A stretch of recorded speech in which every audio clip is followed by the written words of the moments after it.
Sandra's POV. Are you mad? Tanong niya kay Enrique habang lulan sila ng sasakyan pabalik ng mansyon. Pansin niya ang pagiging tahimik nito simula na makaalis sila ng venue. I'm sorry, Sandra. For what? Your dress got ruined. I should have been there to protect you. May ginawa pa bang masama si Nicole sa'yo bukod sa pagsaboy ng alak? Tipid siyang napangiti at umiling. It's okay, Enrique. I just thought you're not believing me earlier that made me feel bad. Hinawakan nito ang kanyang kamay at dinala sa mga labi nito, saka pinataka ng isang banayad na hagkan. I will always believe you, Sandra. Always. Naging abala si Enrique sa mga sumunod na araw at ganoon din siya. Don Emmanuel's victory brought a lot of investors in both of their companies. Kaya halos hindi rin sila magpang-abot ng asawa niya. Ma'am, hindi pa po ba kayo uuwi? Tanong ni Leah. Nag-angat siya ng tingin sa kanyang sekretarya at sa malaking orasan sa loob ng kanyang opisina. Saka lang niya napagtantong, 7:00 na pala ng gabi at marami pa siyang proposal na kailangan reviewin. Mauna ka na lang, Leah. Tatapusin ko muna to saka ako uuwi. Sigurado po ba kayo, ma'am? Samahan ko na lang po muna kayo para hindi kayo mag-isa. Thanks, Leah, pero ayos lang talaga ako. Nang makaalis si Leah ay ipinagpatuloy niya ang pagbabasa ng mga natitirang proposal. Pero natigilan siya na makarinig ng kalampag sa labas ng kanyang opisina. Doon lang niya napansing nakaawang pala ang kanyang pinto kaya narinig ang ingay sa labas. Naglakad siya papunta sa pintuan nang matagpuan sa harap ng kanyang pinto ang isang itim na kahon. Kunot-noo siyang luminga sa paligid. Subalit, wala siyang ibang nakikitang tao doon maliban sa kanya. Pinulot na lang niya ang kahon saka pumasok sa loob ng kanyang opisina. Nang makaupo sa swivel chair ay pinagmasdan niya ang kahon. Wala siyang nakikitang kahit anong note na nakasulat doon. Because of her curiosity, ay mabilis niyang binuksan ang box, subalit laking gulat niya na makita ang laman niyon. Oh my God! Natutup niya ang kanyang bibig habang pinagmamasdan ng isang walang buhay na pusa. Sino bang walang hiyang nagbigay sa kanya ng ganoong klaseng bagay?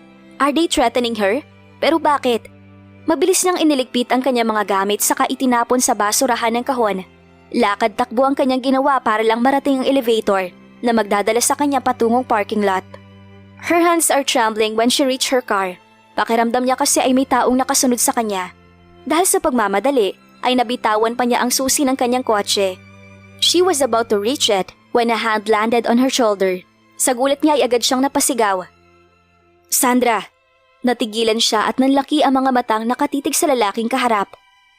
Enrique? Yup. I've been calling you. Hey, what's wrong? Pag-aalala nito nang agad niyang niyakap ng mahigpit ang asawa. Her body was trembling as her heart beat so fast and loud. Pakiramdam niya ay mauubusan yata siya ng hininga. Enrique brought her to his car at ito na ang nagmaneho pa uwi ng mansyon. Kanina pa siya nito tinatanong tungkol sa nangyari sa kanya. Pero nanatili siyang tahimik kaya walang nagawa ang lalaki kundi ang yakapin na lang siya na mahigpit. Are you all right now? Masuyong tanong ng asawa habang hinahaplos ang kanyang buhok. The two of them are already lying in bed. Yeah. What really happened in there, Sandra? Why were you so scared earlier? Napabuntong hininga siya at hinigpatan pa ang yakap sa asawa. Nakatanggap ako ng walang buhay na pusa, Enrique. I was so shocked upon seeing it, kaya ganun na lang ang takot ko. A dead cat? Bakit hindi mo sinabi agad? Kilala mo bang nagpadala? Sunod-sunod nitong tanong at bahagya pang tumaas ang boses. I'm sorry, okay? I was really shocked. Hindi ko alam kung kanino galing yon. I just found it in front of my office door. Humigpit din ang yakap ni Enrique sa kanya dahilan para bahagya siyang nakaramdam ng kapanatagan. Huwag ka munang pumunta sa opisina mo bukas hanggat hindi natin nahuhuli kung sino ang nasa likod nito. Hindi pwede, Enrique. Marami akong tatapusin sa opisina. You won't go, Sandra. And that's final. May otoridad nitong wika na nagpasimangot sa kanya. Papasok pa rin ako, Enrique. Natakot man niya ako kanina, pero hindi na mauulit yon. I'll show to that crazy whoever he or she is na mali siya ng taong pinagdidiskitahan. The next morning ay nakasabay niya sa elevator si Eden Kasayuran. Matamis ang ngiting iginawad nito sa kanya na hindi niya sinuklian at pinanatili ang taray ng kanyang muka. How was your day, Mrs. Hipolito? Sarkastiko siyang ngumiti sa babae at bahagya pa itong tinaasan ng kilay. I never knew you were this concerned about how my days are, which makes me wonder what's going on with that pretty head of yours. But thanks to someone, I have a very nice day today and for the next few days too. Napawi ang matamis ng ngiti ni Eden at ilang beses na napalunok. Hindi na niya ito tinapunan ng tingin hanggang sa makalabas siya ng elevator. "Good morning po, Ma'am Sandra." Nakangiting bati ni Lias sa kanya. Sandali niyang pinagmasdan ng babae habang hindi pa rin napapawi ang ngiti sa labi nito. Iniisip niya kung pinagtataksilan ba siya ng babaeng nasa harapan niya. Napatikhim siya at pilit nang umiti. May nakita ka bang ibang tao dito kagabi nang makaalis ka na, Lia?" "Po, naku, wala po, ma'am. Kayong dalawa lang po ng guard ang naiwan dito kagabi na makaalis na ako." Tumango na lang siya at tumuloy na sa kanyang opisina. Iniisip din niya kung paanong walang nakunan sa CCTV. Hindi niya naranasan ang mga problemang ito noong siya ay gumaganap pa bilang vice presidente ng kanilang kumpanya. Pero nang ma-appoint siya bilang CEO, ay sunod-sunod na ang mga problema niya. From the board members who don't like her existence, dahil gusto nilang sila ang umupo sa pwesto niya. Ngayon naman ay may pananakot na. Mabilis lumipas ang maghapon ay paalis na siya sa opisina. Kahit gaano pa kaabala si Enrique sa opisina nito, ay hindi nakakaligtaan ng asawa niya ang ihatid sundo siya magmula ng insidenteng may pananakot sa kanya. Hindi na rin nauulit pa ang pagbibigay sa kanya kahit ano. "How was the president's son?" Nakangisi niyang biro sa asawa. "Very tiring." Pagod nitong sagot sa kayumakap na mahigpit sa kanya. "Aren't you happy?" "No, agapi mo." Napasimangot siya sa sagot nito. "Bakit naman?" "We always get busy. I miss you like crazy every day. I wish we could have a lot of time for ourselves." Mapanglaw siyang ngumiti. Maybe this is the price for a great thing that happened to Enrique's family. Siya man ay nalulungkot lalo na't pag-alis at pag-uwi ng bahay na lang sila nagkikita ng asawa. They lost quality time together. Maya-maya ay naalimpungatan si Sandra dahil nakaramdam siya ng uhaw. Bumangon siya sa kama at kunot noong napalingon sa kanyang gilid nang hindi niya nakita ang asawa. Bumaba muna siya ng silid at nagtungo sa kusina. Tahimik ang buong kabahayan kaya umakyat na siya ulit ng silid, subalit wala pa rin ang asawa. "Enrique?" Tawag niya rito pero walang sumagot. Sinubukan niyang tingnan sa banyo pero wala din ito doon. Pagbalik niya sa kama ay hindi sinasadyang nakuha ng isang painting ang kanyang atensyon. Ang painting ay isang itim na anino na may dalang patalim na may uwak sa balikat. Pagpanaw. Usal niya habang hinahaplos ang kwadro. Ngayon niya lang napansin na meron palang ganito sa loob ng silid na Enrique. Kunot noo siyang napatitig sa painting nang bigla na lang itong umatras. Napaatras din siya lalo na at unti-unting nabuwag ang pader na naroon. Pinaghalong gulat at kaba ang kanyang nararamdaman habang pinagmamasdan ang pader na nagmistulang pintuan na bumukas. Maya-maya pa ay nanlaki ang kanyang mga mata nang tumigil sa paggalaw ang pader. Dahil sa kuryosidad ay dahan-dahan siyang naglakad habang pigil ang hiningang sumilip. She was shocked upon realizing that there was a stairs down the ground. May secret underground ang bahay ni Enrique? Gamit ang liwanag na nagmumula sa flashlight ng kanyang cellphone, ay dahan-dahan niyang binagtas ang hagdanan pababa. She felt afraid at baka kung ano ang naghihintay sa kanya sa dulo ng hagdanang iyon. At isa pa, this is Enrique's house. Hindi naman siguro siya mapapahamak sa sariling bahay ng asawa niya, di ba? Lumingon siya sa pinanggalingan niya kanina. Hindi niya makita ang liwanag na nagmumula sa kwarto ni Enrique sa itaas, which means medyo malayo na siya. Kunot noo siya na makarinig ng mahinang sigaw sa unahan, pero maya-maya pa ay nawala din ang mga yon kaya sandali siyang napatigil. Now she was doubting kung tutuloy pa ba siya o babalik na lang sa itaas. Ano ba kasing nandito? Dinosaur ba? Bulong niya sa sarili habang hinay-hinay na tumuloy sa paglalakad. Kalaunan pa ay may natanaw siyang mumunting liwanag na sa tingin niya ay lampara, kaya naman binilisan niya ang kanyang hakbang. Subalit, natigilan siyang muli nang nanuot sa kanyang ilong ang masangsang na amoy. Parang pinaghalong dumi, panghi, pawis at mukhang nangangamoy na bangkay. Hindi nagtagal ay nakarating siya sa may kaliitang bakal na gate. Kunot noon niyang sinilip ang nasa loob kahit pa parang hindi siya makahinga dahil sa mabahong amoy. Dahil hindi naman nakasara ay itinulak niya ang gate papasok at pinagmasdan niya sa makulimlim na liwanag ang paligid. The place looks like a dirty cell. Maraming cobwebs sa taas at ang mga ilaw ay halos pundidong light bulbs na patay-sindi. Para siyang nasa isang horror movie kaya hindi maiwasang magsitayuan ang kanyang balahibo sa batok. Maya-maya ay nakarinig siya ng kaluskos sa unahan kaya naman dahan-dahan siyang umabante. "Hello?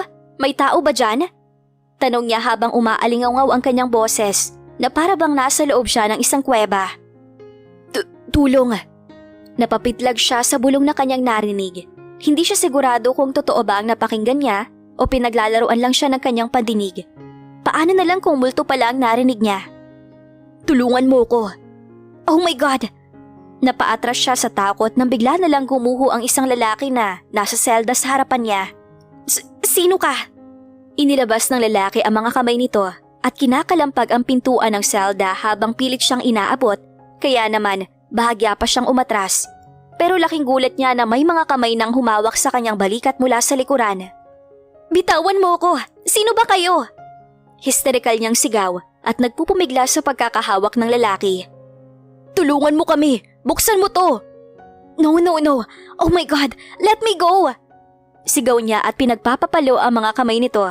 Nang ayos siyang bitawan ng lalaki, ay kinagat niya ito sa kamay. Pero parang maduduwal yata siya dahil sa mapaklang lasa at mabaho nitong amoy. Pero tiniis niya. She needs to get out of this place at baka mapahamak pa siya.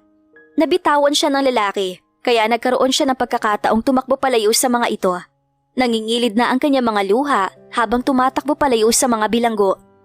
Pakiramdam niya ay tumatakbo siya sa isang walang katapusang kulungan dahil hanggang ngayon ay pare-pareho lang ang nadadaanan niya. What kind is this place? Umiiyak niyang tanong sa sarili. Ngayon ay pinagsisisihan na niya kung bakit pa siya tumuloy doon. Paano kung wala ng lagusan bukod sa hagdan na kanina niyang nilalakaran? There is no way she's gonna go back. Sobrang lakas na ng kabog ng kanyang puso dahil sa takot. Lalo na at nag-iingay din ng ibang selda habang pilit siyang inaabot kapag natatapatan siya sa mga ito. Naguguluhan siya kung bakit may ganito ang bahay ni Enrique. Ano ba ang kinalaman ng mga ito sa asawa niya? May mga bagay pa bang hindi sinasabi si Enrique sa kanya? Masyado siyang naguguluhan. She needs to see Enrique and ask him the truth. Kagaya kanina ay may gate din doon at mukhang palabas ito ng kinaroroonan niya. She didn't know if she was just lucky na hindi nakasara yon o sadyang ganun lang talaga palagi. Dahil naiwan niya ang kanyang cellphone sa kung saang hindi niya alam, ay purong kadiliman na ang nakikita niya pagkalabas ng gate, pero hindi siya susuko. By hook or by crook, she needs to get out of there alive. Sa unahan ay may nakita ulit siyang liwanag kaya sinundan niya yon. Marahil, ayun na ang magdadala sa kanya palabas. She felt so tired, basa na ang paanan ng kanyang long nightgown dahil sa kanyang pagtakbo kanina. Hindi nagtagal ay tumapat na siya sa isang pintuan. She was just praying that if it's open, dahil kung hindi ay baka ito na ang katapusan niya. Sa nanginginig niyang mga kamay, ay dahan-dahan niyang pinihit ang pintuan pabukas. Pero agad din siyang napayuko nang makarinig ng isang malakas na alingaw-ngaw ng armas. Unti-unti siyang sumilip at gano'n na lang ang panlalaki ng kanyang mata dahil nakabulagta sa lupa ang isang duguan na lalaking nakadilat pa ang mga mata. With slow motion ay inangat niya ang mukha niya at nakita niya ang pinakamamahal niyang asawa na may hawak na armas na nakatutok sa walang buhay na katawan. Umuusok pa ang baril na hawak ng kanyang asawa, which means he was the one who shot the man. Enrique? Like her, unti-unti din itong bumaling sa direksyon niya. Ang mga mata nito ay malamig at walang awa. Subalit, agad itong napalitan ng pagkagulat at pagtataka. Sandra? Mahinang anas nito. Pakiramdam niya ay malalagutan siya ng hininga dahil sa nasaksihan. Akala niya ay magaling lang talagang makipaglaban si Enrique dahil sa proteksyon nito sa sarili. Pero hindi niya akalain na makakapas lang talaga to. And the worst is, it was in front of her. Mabilis na nag-angat ng armas patungo sa direksyon niya ang mga kasama nito. Pero galit namang binalingan ni Enrique ang mga lalaki at tinitigan sa matatalim na mga mata. Put that guns down! Agad na sumunod ang mga tauhan nito. Nanginginig ang mga tuhod niya at parang maduduwal na siya. Nagmamadaling lumapit sa kinaroroonan niya si Enrique, pero agad siyang napaatras. Huwag kang lalapit sa akin! Takot niyang bulyaw. Pansin niya ang sakit sa mga mata nito, pero wala na siyang pakialam. Kumitil ng buhay si Enrique. Who knows what he was thinking right now?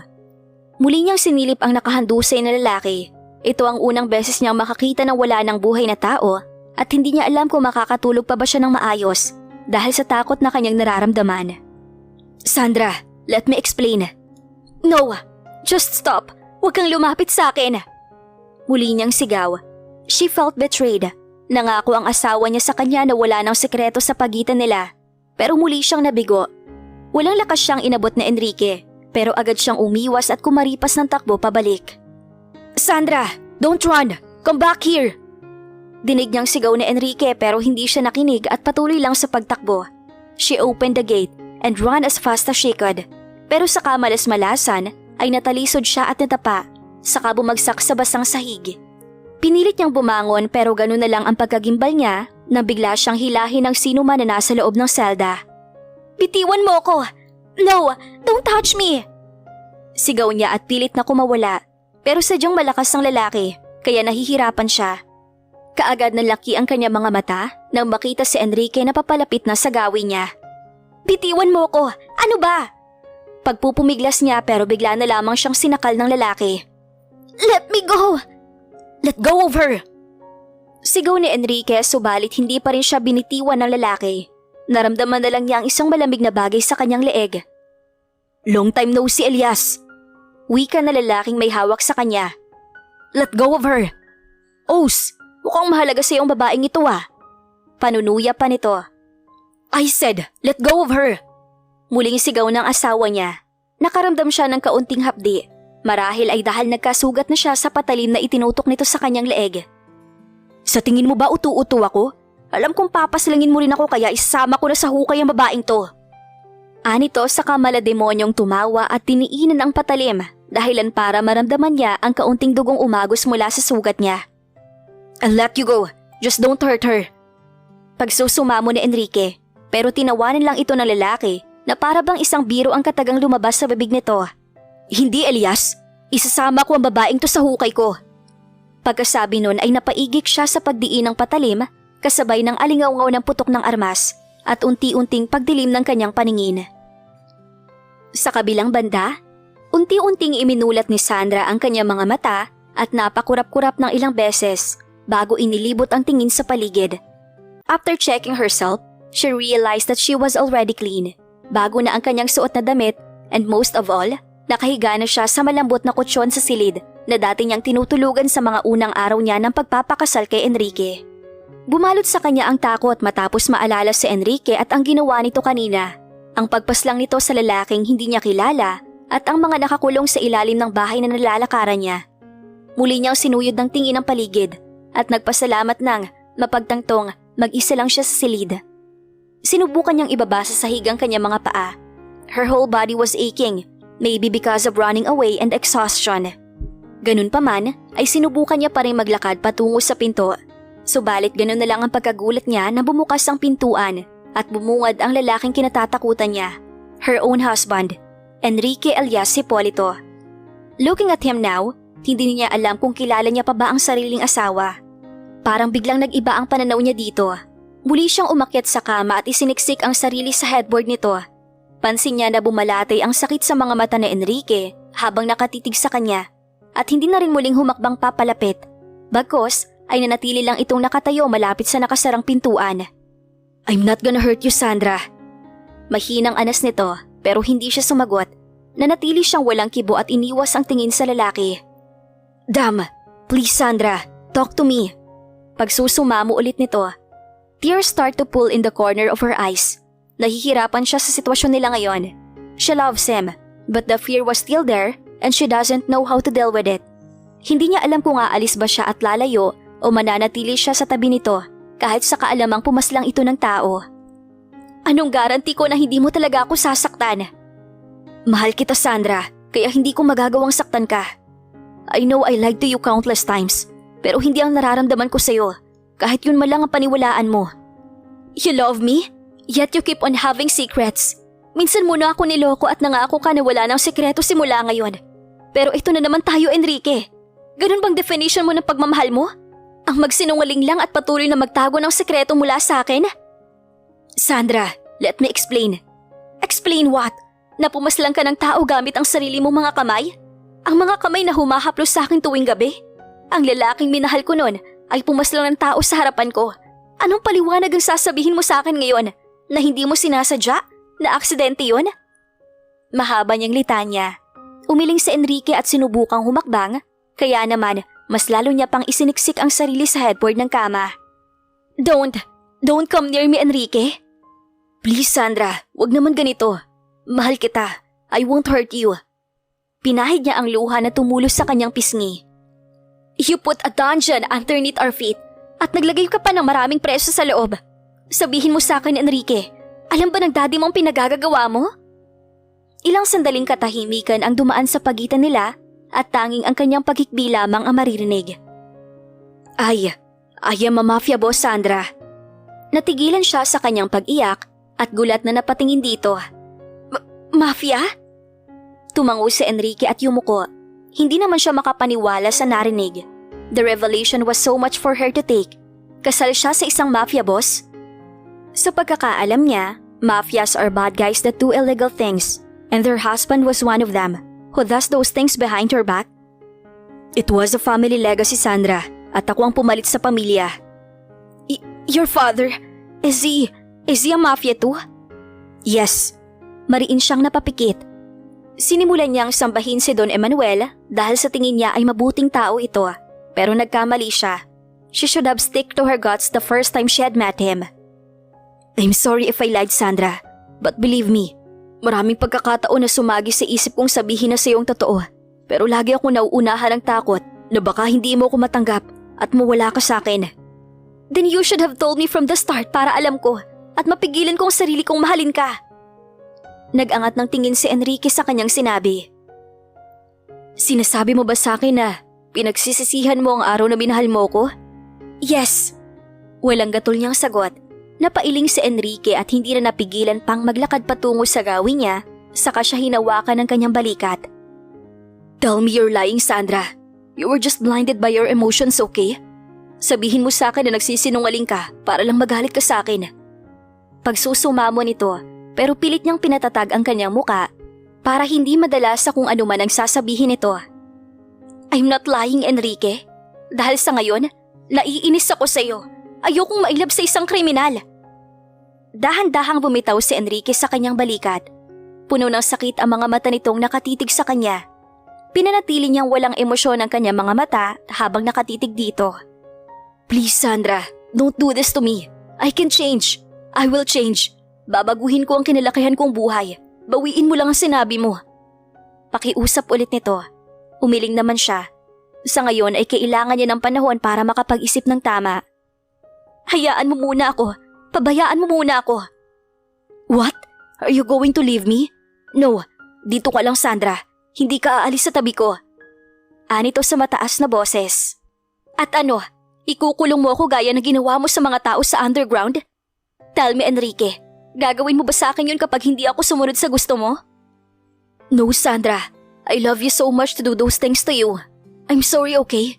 You want space? Okay, I'll give you space. Maghihintay ako kung kailan mo ako mapapatawad. Kahit gaano pa katagal. I'm willing to wait. Anito sa mababang boses, saka dahan-dahang tumayo at naglakad palabas ng kanyang silid. Naiwan siya sa loob habang unti-unting naramdaman ang kahungkagan sa kanyang puso. Nais niyang habulin si Enrique at sabihin, kaya niyang tanggapin lahat kung sino man at kung anong klaseng tao ito.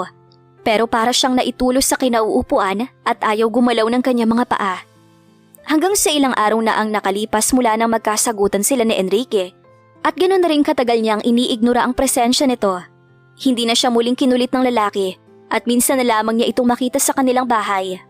Hindi niya alam kung nasaan ito na itong mga nakaraang araw at kung ano ang ginagawa nito at hindi rin siya interesado. Kasalukuyan siya nag-iimpake ng kanyang mga damit at nagplano ng manatili sa kanyang kondo. Binili ito ng daddy niya bilang regalo sa kanyang 18th birthday. Minsan niya lang itong bisitahin pero meron namang caretaker na mayat mayang dumadalaw para linisin ito. Pababa na siya ng hagdan habang dala ang kanyang maleta. She saw Enrique looking at her, then to her suitcase saka dumaan ng pighati sa mga mata nito. Nang makababa siya ay dahan-dahan itong naglakad palapit sa kanya. Enrique stopped a few inches away from her. Are you really going to leave me? Malungkot nitong tanong. I'm going to stay in my condo unit in Makati for a while. Formal niyang sagot. Hindi siya maaaring manatili dito dahil alam niyang may mga taong nagdurusa sa kalupitan ni Enrique. Akala niya ay pipigilan siya nito, pero nasorpresa siya nang tumango ito at hindi nakipagtalo pa. Okay, just take care of yourself. Pagkasabi niyon ay kaagad na itong umakyat. Sinundan na lang niya ito ng tingin habang paakyat sa ikalawang palapag. Hindi na niya napigilan pa ang sariling umiyak. She knew this is the best thing to do, but why does it hurt so hard?